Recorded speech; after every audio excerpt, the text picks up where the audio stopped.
Hi, everyone, and happy Thanksgiving. I hope you've all finished your turkey and pie and, I don't know, cranberry torts because it's time for some veggies. That's right, it's producer Chris back with one more interview from activists around the country. Today we head down to Tallahassee, Florida, where, in the spirit of giving, we'll be talking to members of the Tallahassee DSA about their work providing disaster aid in the wake of Hurricane Michael back in October. They'll be telling us all about how work with socialist groups like DSA can help provide aid in disasters like this, as well as explaining their idea of disaster socialism, which I found quite interesting. We'll be talking a lot about things like solidarity and praxis, so if you like using those words online, this might be an interesting one for you. As always, I'm open to hearing more activist stories to discuss, and you can DM me at SayWhatAgain on Twitter with suggestions for things I should follow up on, but this is honestly probably the last one of these I'll get to this year. So enjoy shuffling off up to your room to game with scraps from the Thanksgiving meal, and while you do, please enjoy this interview. On the week of October 10th, Hurricane Michael made landfall on the Florida Panhandle. It was the third most intense hurricane to make landfall in the United States and the second only in sustained wind speed to Hurricane Andrew in 1992. Michael caused severe damage to communities throughout the region, with destruction particularly intense around the city of Mexico Beach, Florida. At least 45 deaths have been attributed to the storm and an estimated $14.58 billion in damages. In the aftermath of the storm, with state and federal disaster services lacking, many community groups stepped in to provide disaster relief. Today I'm talking to the Tallahassee DSA, who organized a range of actions to assist various disenfranchised communities in recovery where state help was just not adequate. They reached out to us first to inform us of their work and try to broadcast the region's need for aid, but also to explain a new kind of experience for their group. As much as disaster capitalism might be a thing, we covered it on episode 152, The Schlock Doctrine, with guest Naomi Klein, so is disaster socialism, and the value and effect of direct action with democratically organized groups during disaster relief has become sharply apparent to them. So we're going to talk to them a little bit about their work. Cosby Hayes, Pearson Bolte, and Ryan Ray, welcome to the show. So can you introduce yourselves and tell us your positions in the Tallahassee DSA? Yep, my name's Cosby Hayes, and I am the co-chair of the Tallahassee DSA. Ryan Ray, I do communications for the chapter and help organize a fundraising effort. My name is Pearson Bolte. I'm a member of the Tallahassee DSA, member of the DSA Libertarian Socialist Caucus, member of Mutual Aid Disaster Relief. So let's start off by talking a little bit about the storm itself. Can you kind of describe what it looked like on the ground there and what the immediate aftermath was in terms of, destruction and what you were dealing with in a community basis? Yeah, so Tallahassee was largely unscathed by the storm. We had a lot of downed trees, and most of the city was without power for several days. That's not unusual in this area. When a storm really of any significant size comes through, we do experience those types of things, but the communities just to the west and south of us were hit extremely hard. And it's incredible. It looks like nothing that I've ever seen before. Complete forests tipped over, houses just obliterated. These folks lost everything. And you said that the city where the worst of the storm hit, Mexico Beach, is basically not there anymore. Yeah, so Mexico Beach is completely destroyed. I think there was like one house that had been built, for the end times. That had survived. Other than that, it was a complete loss. They've actually evacuated everyone from Mexico Beach, and they're slowly letting people come back to assess their property damages and things like that. But the town itself is no longer considered a town and is a complete loss. I think I saw the picture of, that one house that remained, and just everything around it is just a field of desiccated boards and stuff. Mm-hmm. Mexico Beach is largely kind of like not a resort town, but an area where many people own second homes and go there to vacation and to enjoy the beach. However, there are many poor families that live there, and the towns around Mexico Beach are widely impoverished. These people did not have anything before the storm, and after an event like this, they're left with nothing, and many times not even given the resources on how to start to rebuild. Yeah, so I'm assuming that after a town like that is destroyed, most of the people who own second homes just kind of abandon the area, and whoever's left there is kind of left to deal with the complete void of infrastructure. Yeah, and unfortunately, the folks who have the means and did own second homes down there, they're the first ones to apply for those FEMA grants and the people who really need them in some of these smaller communities that are less affluent aren't always given the resources to apply for those types of things. It's just, if you don't know where to start, you're not going to start, and so it's not going to come. For a lot of wealthy folks, it was mostly an insurance matter, but thousands of people lost literally everything. Could you tell me a little bit about what kind of advanced preparation, what kind of organizational work Tallahassee DSA was doing to get ready for this kind of thing? To be totally honest, a lot of the Tallahassee DSA response was very spontaneous, but Mutual Aid Disaster Relief, which is an organization that I do organizing with, this is their thing. They were involved when Hurricane Michael came through, and Hurricane Irma, Hurricane Maria. They went to Puerto Rico multiple times, installed solar, and so when Hurricane Michael rolled through, Mutual Aid Disaster Relief folks were ready and willing to participate and to help in the aid of folks in affected communities. There is currently a sort of a distribution hub up at the Unitarian Universalist Church in Panama City, which is continuing to receive supplies and distribute supplies and do work in that community. And so we in Tallahassee benefited greatly from the organizing efforts that had gone into Mutual Aid Disaster Relief's sort of decentralized network. And if I could, in terms of DSA's intervention into this, Cosby and I were taking refuge together back when the storm made landfall, and we thought when we still thought that the storm might well destroy Tallahassee or do serious damage to the city. We were out of power at this point. We're just waiting for things to blow over, and we were actually contacted by some comrades through DSA chapters around the country. The comedian Dave Anthony, actually, I know a friend of y'all's show, reached out to us and asked if there was anything that he could do. Bless Dave Anthony. Yeah, right. I think he was our first substantial donor. I know Virgil, Texas, also gave a very generous donation. But we basically people asking if there's anything they could do kind of spurred Cosby and myself to put together a fundraising effort, and it just kind of came together from there. And I have to say the outpouring of support from chapters all over the country. I would say probably 90 or 95% of the money that was donated towards our effort came from lefties, came from the incredible DSA network, from folks as far-flung as Burlington, Cleveland, Bloomington, North Texas, Houston DSA. And so it all came together very organically. A lot of chapters around Florida came and mobilized, and I did this work with us. Yeah, Orlando DSA, Space Coast DSA actually sent members up and use their own money to buy supplies and to get here and to help out. And so that was really, really amazing to see. And essentially every chapter in Florida helped out in one way or another. The other thing that I wanted to add to that was just as far as like getting ready and what our plans were as the DSA. The storm's going to be studied for years because of how quickly it developed. It really did happen in the matter of 3 days or less. And there was a little bit of misinformation on where the storm was going to go. And so a lot of folks in Tallahassee evacuated. Our chapter is made up largely of undergrads and graduate students. So a lot of those folks had left town, and we were all kind of just like worrying about our own safety and what we needed to do to get ready for the storm. Were it not for Pearson and his network of different organizations that were mobilizing in the hours before the storm hit and the power went down, he plugged us in and got us set up with a ton of different amazing organizations. That was kind of what initially sparked our interest in hey, we have the manpower. Let's start putting together a network and see what the DSA can do to help out. And then it just kind of took off from there as people were reaching out to us, asking where they could donate.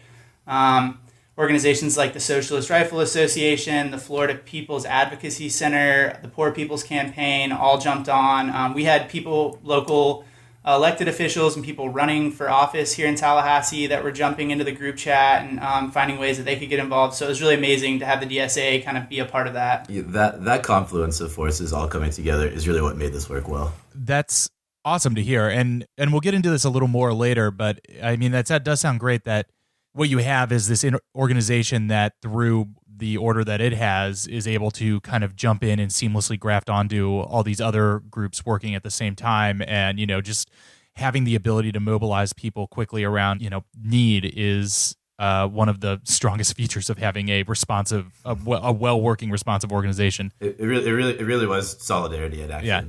I also do want to shout out all the other DSA chapters that came, although I do want to say that Space Coast DSA has an unfair advantage for having the coolest regional name for a DSA chapter. Yeah, and the best logo. I'm sure it does. I can just imagine the DSA space patch that I'm sure that they have.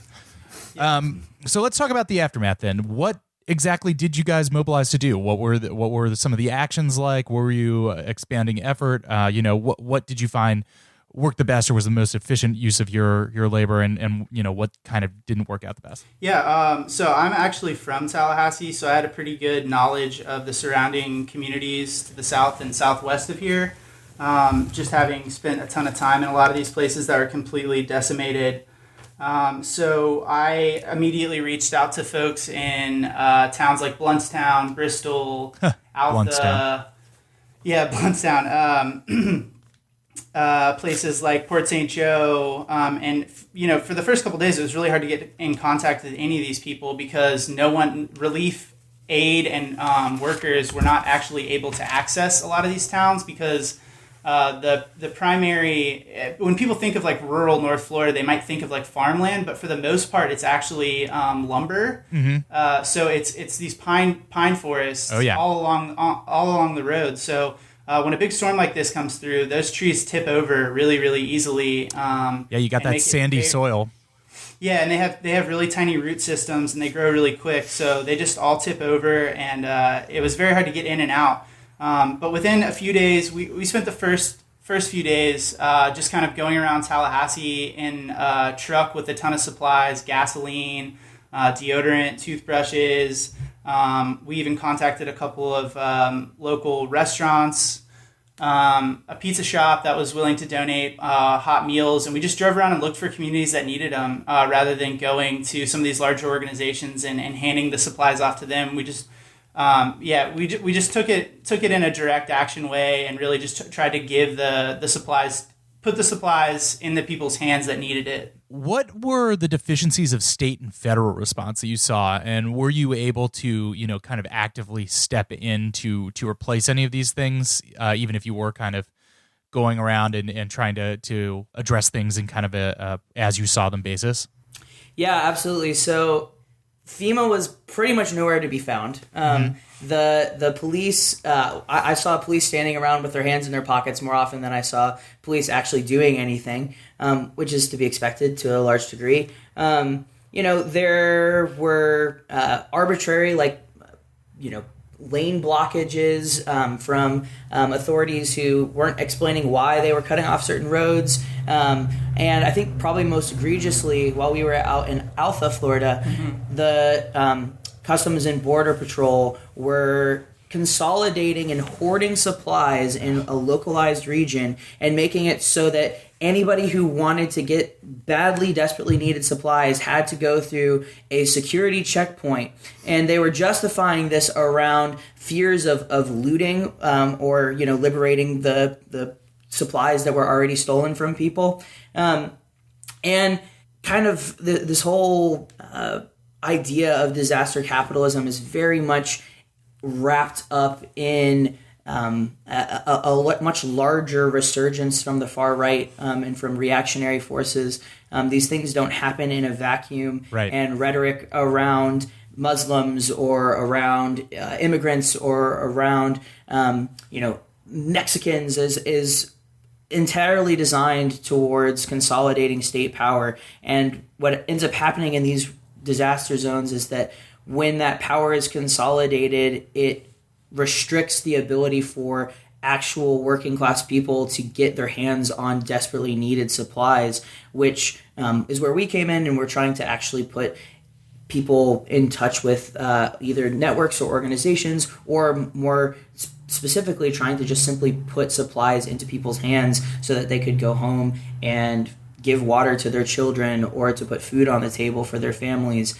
At one point, I was in Bluntstown with like 50 hot pizzas that had been donated by a good friend of ours who was running for city commission here in Tallahassee, and I drove down to the poorest neighborhood that I knew of in Bluntstown and just started handing these pizzas out to families. And a cop pulled up on me, asked for a pizza, and then proceeded to tell me that I was making a big mistake by handing these hot pizzas out to the folks in this community because all they were doing was sitting around at their houses waiting for people to hand them things that they needed, and that I should my time and my pizza would be better spent given to the relief workers and the linemen and the law enforcement officers downtown. So it's just little things like this, perspectives like this that perpetuate that type of thing. And meanwhile, the public in these small towns are all working together.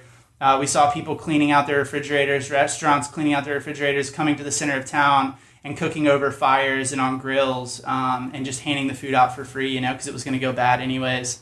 So that's the word to me. The real deficit of state aid comes in. It's the most vulnerable communities are either ineligible to receive the aid or are reluctant to seek it. Yeah. So it sounds like what you were really seeing is that the where there was state aid, it was being used either explicitly for or in tandem with a flexing of state muscle in terms of sorting out who is not worthy of the pizzas of community. Just one other thing that I wanted to add on the initial relief work that we were doing, just besides like loading up trucks and trucks full of everyday goods that people were going to need, to stay healthy and safe, was through the Florida People's Advocacy Center. We got plugged in with an organization that was focusing on providing relief work to undocumented folks in a small town in Quincy, which is in Gadsden County, just kind of northwest of Tallahassee. And we went over there. We were giving supplies. They started to trust us. It's pretty amazing because in a lot of these areas, it's very conservative. And on any other day, they would have an issue with anyone calling themselves a socialist. But they were welcoming us with open arms. We were actually able to go to some of these people's houses who are undocumented and or migrant workers, and help them put tarps on their roofs and things like this, which was so important in the days just after the storm, because it actually didn't rain for about a week after the storm passed. So we had a little bit of time to help some of those people really protect their homes and their livelihoods. So it's now about a month out after the storm. It sounds like some of the initial work that you were doing is a little kind of like bailing out a boat of just doing what you can where you can to help things out.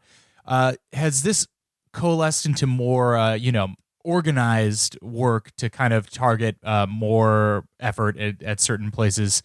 Or are you still kind of going around and spot by spot giving aid where you can? Yeah, as I mentioned earlier, the Universalist Unitarian Church is where folks with mutual aid disaster relief are doing organizing in Panama City. Panama City is far to the west of us. It's about 2.5 hours west of where we're sitting right now. That region is still ravaged. It still looks just tragic. I drove a Comrade up there last week, and it still looked about as bad as most of the places in Tallahassee were the first day of the storm. It's really, really, really bad out there. And so, yeah, there's definitely still need for volunteers, for people.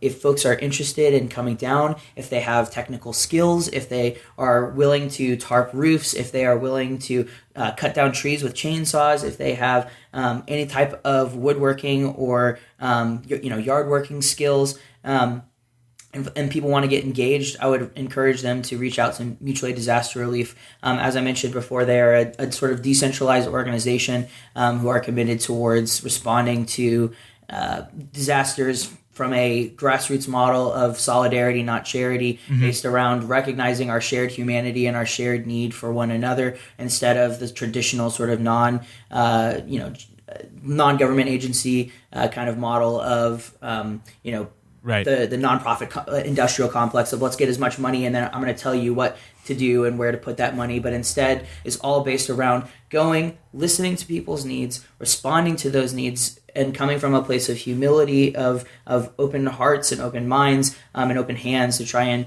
respond to people and meet their material needs, and not from like a sort of weird proselytizing way of we're socialists and we're here to save you, but like from just a solidarity. Like this is what it's based all around is upon the sort of axiom of do unto others as you would have them do unto you.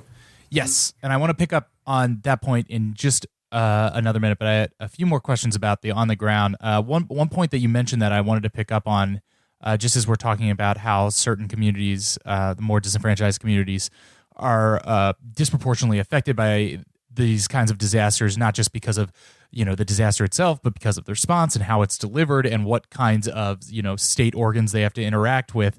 You said over email that there was a situation that was developing where people's houses were destroyed, and because they didn't have houses, they were getting evicted, and then because they were evicted and didn't have permanent addresses, they couldn't be eligible for FEMA relief. Can you talk a little bit about how that kind of vicious circle gets created for people down there? Yeah, absolutely. It's disaster capitalism at work. That's it in a nutshell.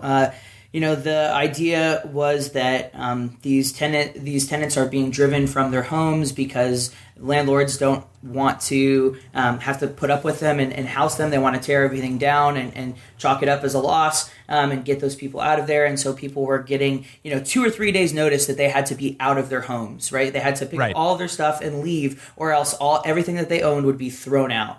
And a lot of really amazing work has gone into organizing around squatters' rights and around ensuring that these people are aware of their rights as tenants and able to see that it's actually illegal for them to be kicked out of their premises after a disaster relief. It was encouraging. One very rare ray of light was that police said that they were going to refuse to evict people because of, and this is crucial, because of the on-the-ground organizing that people in the community were doing to educate each other and to refuse to acquiesce to the demands of their landlords. Instead, people were saying, fuck you, we are going to stay here. These are our homes. We've paid rent.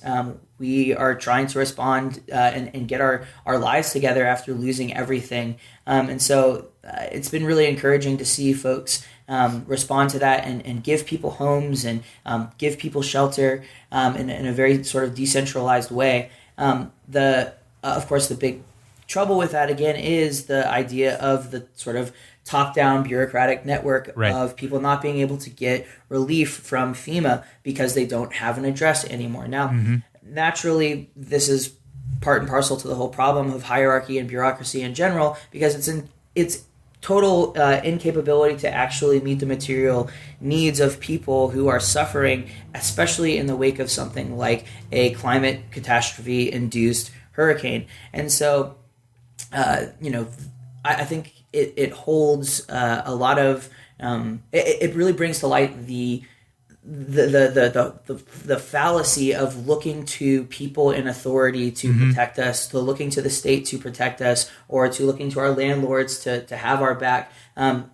They're not going to save us. We have to save each other. We have to look out for one another. And that's, again, what this whole disaster relief response has been all about since day one. Let me do just one more point, and then I want to bring all these threads of relief through solidarity together, because I do want to talk about perhaps the most sensational thing that you sent me is that you mentioned that there were some hate groups also doing disaster relief in the area. You mentioned League of the South, as well as some vigilante patrolling groups like the Oath Keepers and various looters will be shot signs. Can you talk about that kind of dark relief that's going on the other side of the other side of the horseshoe? Yeah, exactly.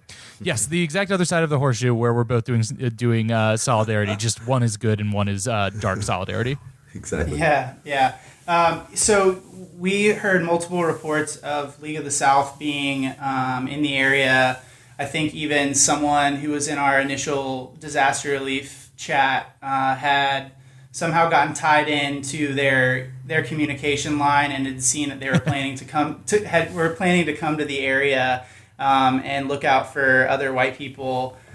We were fortunate enough to never run into them. And then in addition to that, in Mexico Beach, as things deteriorated and before the National Guard actually forcibly removed everyone from Mexico Beach, there was a vigilante group that was riding around at night. The 3%ers. Yeah.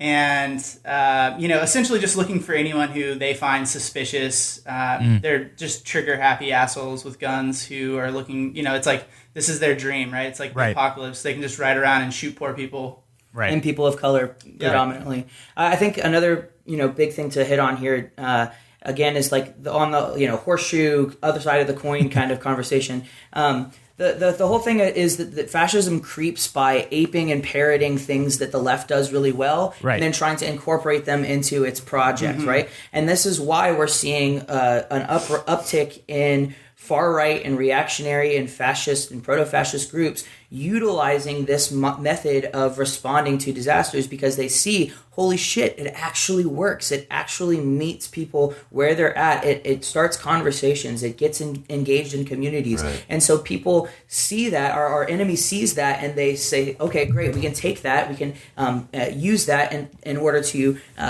further our fascist agenda. And I think that it's really crucial that we recognize when those things are happening, because it's going to be crucial, as I mentioned earlier, about the Custom and Border Patrol. It's going to be crucial that we recognize again and again and again that these things are intersectional, that these things are all happening simultaneously, that the rise of fascism is directly linked to the collapse of capitalism and the destruction of our social ecology through global climate change. Yeah, and I think it's telling that one of the main ways that comes out is, in this kind of grotesque parody of aid, the natural response for them is more like punishment and trying to keep people out and afraid rather than, the domination. Aid. Yeah, domination instead of the aid and solidarity. So let's segue then into the aid and solidarity, something that's, basically the end of every one of these questions has come to, this idea of disaster socialism. And that in organizing the response to this disaster, it allowed you to put some of the ideals and organizing principles of your various groups in front of real people and use them in a very physical, real-world way. And so now imagine me doing the anime guy pointing at the butterfly meme. Is this praxis? Right. Well, right-wing policies that we've seen at the state and federal level make these disasters much worse. And if you think that our society is unequal in normal times, it seems like sometimes we're in a permanent state of emergency these days. But when you see an actual natural disaster, an acute catastrophe like this, it makes those rifts even more jagged, and it makes those chasms even more obvious to the naked eye. So I know Pearson's very experienced in dealing with this stuff, so I'll let him speak some more. Yeah. So here's the thing. When a disaster happens, it doesn't matter if it's a social disaster, if it's an ecological disaster, if it's an economic disaster. When disasters happen, they bring people together. There's something about the way that human beings respond to catastrophic, horrifying, heartbreaking events that is so profoundly rooted and dedicated around this idea of mutual aid, of meeting people where they're at, responding to them, and trying to help them. And I think that this is, it holds the truth to the lie of, oh, well, human beings are, selfish creatures, and we should, have this sort of ontological, basis for capitalism because, people are just inherently selfish, and so they're always going to just consume as much as you take from them. But that's not what you see. Right? What you see is us going around to people and us sharing stuff with each other mutually. I have so many stories of people coming to us and saying, oh my gosh, what are you guys doing? And we're saying, oh, well, we're just being neighbors. And they're like, oh, cool, can we come with you? Yeah. Like, there were these two kids. Do you remember, Cosby? Yeah, there were these two kids, the very first day. There were these two kids who just came up to us and we were like, cleaning up their yard or whatever, and they were like, what are you guys doing? And we were like, doing disaster relief. And they're like, are you guys with like an organization? And I don't think we even said we're with an organization, because that's not what it's about. It's about helping people. Right. And so we were just like, no, we're just being neighbors. And they were like, cool, can we come help you? And so they jumped in the back of the truck, and we just kind of drove around together for another 2 hours and cleaned stuff up. And that is what it actually looks like in the wake of a disaster. It doesn't look like this sort of post-apocalyptic vision that you might see in something cliche like The Walking Dead or some shit. In reality, reality, what it is that people come together, they band together, and they share with one another. They see each other where they're at, and they try and love and support and protect each other. And the difficulty then becomes figuring out how do we create a world, a culture, whatever, in which that impulse is nurtured, in which that impulse is celebrated, in which that impulse is cultivated so that it becomes the norm rather than something that only happens in the event of a catastrophe. This idea of disaster capitalism that Naomi Klein writes about is, of course, directly antithetical to a system of mutual aid. Peter Kropotkin wrote the mutual aid is a factor of evolution. It's this idea that human beings and all organisms come together in symbiotic relationships to support each other, to protect each other, to defend each other. And that is so much more rooted in our way of interacting with and being with one another than us preying on each other and us hurting each other. And the sort of isolating and atomizing structure of capitalism is so harmful to genuine community and to genuine human relationship. And I think that these disasters, as horrifying as they are, can offer us a small glimpse of what a better world might look like. Yep. And we can fight for that world, but it's going to take a fight. It's not going to be something that we can just roll over and wait for, that we can check a box for. It's going to be something that we're going to have to fight for. Second that. Yeah. That well said. It's almost as if capitalism creates these conditions of vicious competition that it then ascribes to human nature. Almost. Who would have thought?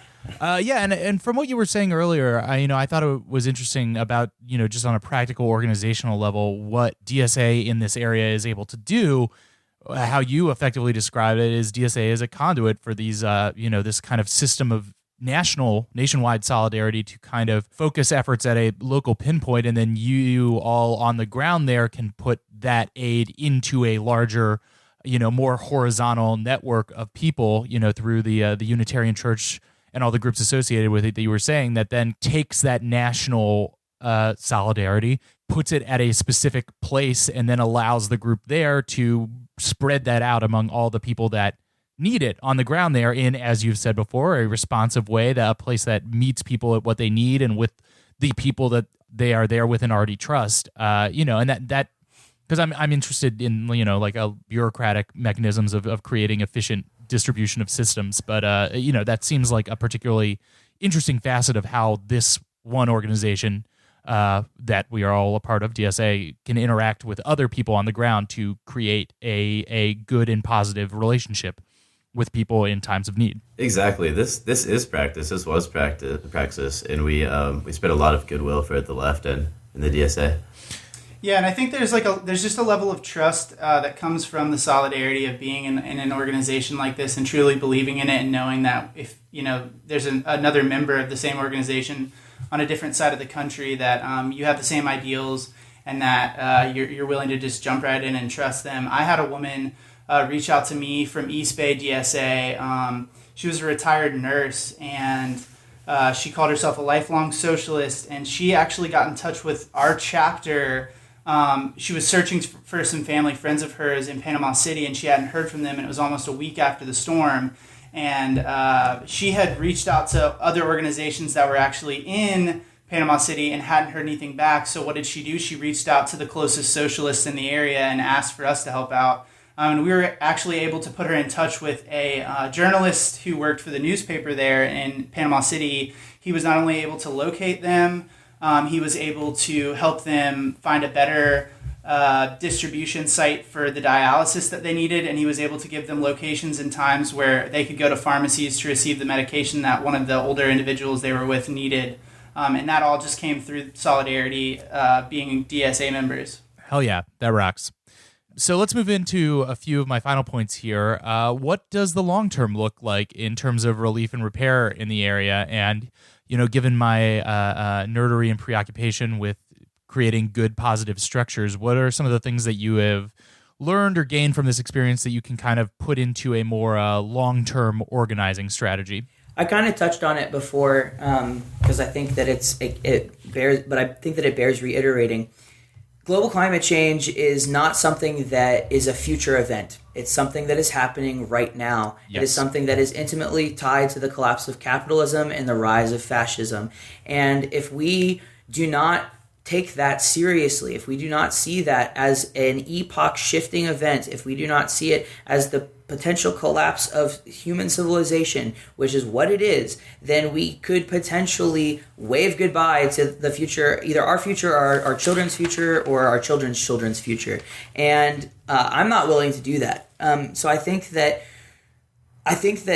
more than anything, this series of events has lit a fire under my ass to really take serious the cause of anti-fascism and the cause of global climate change, and to recognize the interconnectedness and the overlap and the intersection of these things. And I think that what ends up happening when we have these decentralized networks that are able to respond autonomously is that they can be equipped with the tools, with the desires, and with the ability to confront a multitude of different threats, whether they are threats of fascist uprising, whether they are threats of continued climate catastrophes, whether they are threats of economic collapse. When we come together and we build these decentralized networks, they don't happen in a vacuum, they don't happen in a void. It's not something that just comes together and then is sort of disassembled later and sort of dissipates. Instead, we are trying to be very intentional about building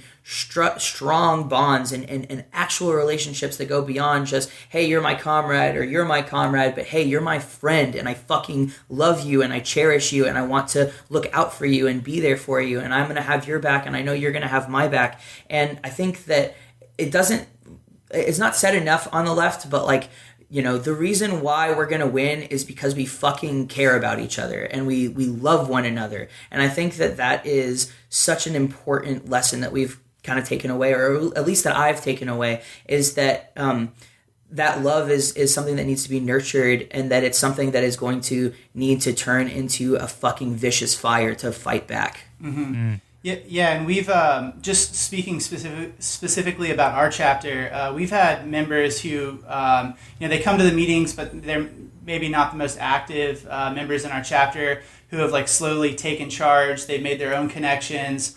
They're organizing amongst themselves to make runs to some of these communities. They've made their own contacts in those communities that they're communicating with regularly to find out what supplies they need. So like, for the first month, it's been super hot and rainy, and now it's starting to get cold outside to the point where if you don't have the ability to stay warm, it could potentially be dangerous.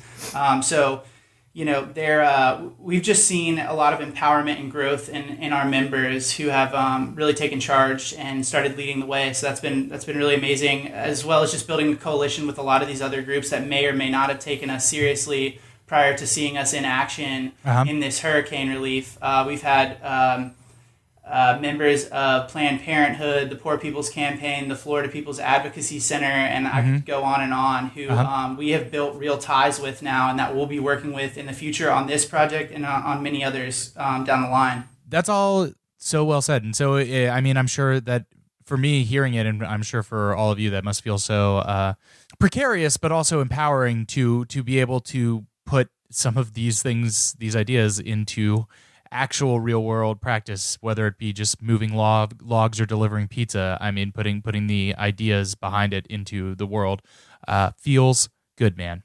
So I'm going to end on one last thing that's almost a throwaway. Y'all just had an election, and it's still going. And so, to channel Matt Chrisman, it's all really about the spectacle, right? So how did the election play out there? I know that, it's very contested. You're dealing with a state that has traditionally a lot of issues having good, easy elections. And then on top of that, you're doing it in a region that was just decimated by a weather disaster. Was there any issue involving the election in the affected areas of the hurricane? I'm going to defer to our political wonk here, Ryan Ray, on this one. Yeah, let's wonk out. Speaking of disasters, right? There are actually in Bay County where some of the most intense damage was seen. There is some controversy over ballots being emailed, which I think actually rules, but that's against the law. And it seems like basically any irregularities were sort of incidental there and didn't have any systemic impact on the elections. I think a lot of us here thought that this might be the one.